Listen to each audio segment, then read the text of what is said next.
ఒక చేప నీళ్ళలో దూకింది. చపాక్. రెండు చేపలు నీళ్ళలో దూకింది. చపాక్.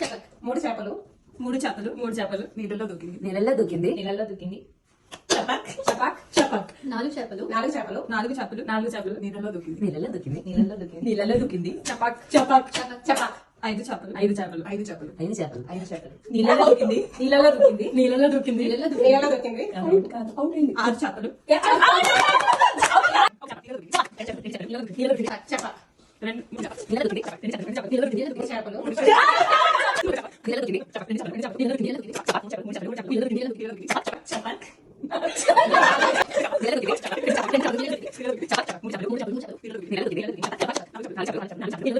నీళ్ళల్లో